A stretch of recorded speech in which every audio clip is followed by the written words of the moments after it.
فوج سألهم خزنتها ألم يأتكم نذير قالوا بلى قد جاءنا نذير فكذبنا وقلنا ما نزل الله من شيء إن أنتم إلا في ضلال كبير وقالوا لو كنا نسمع أو نعقل ما كنا في أصحاب السعير فاعترفوا بذنبهم فسحقا لأصحاب السعير سبحان ربك رب العزة عما يصفون وسلام على المرسلين والحمد لله رب العالمين آمين.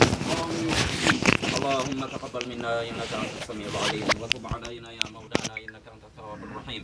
اللهم يا رب العالمين وقل عن قرآنات المصابا پیغمبر محمد مصطفى صلى الله عليه وسلم نورخنا ушул дүйнөдөн өтүп кечкен жалпы мусулмандардын катарына барып кошулган калил уулу Элмирбек тууганыбыздын арбагына багыштадык.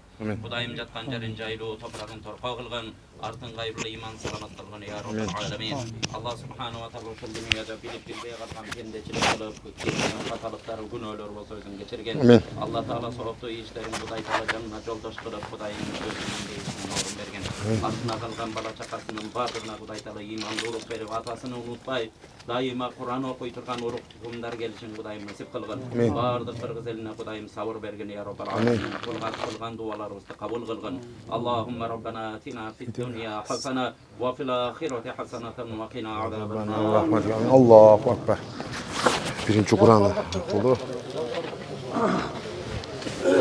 أعوذ بالله من الشيطان الرجيم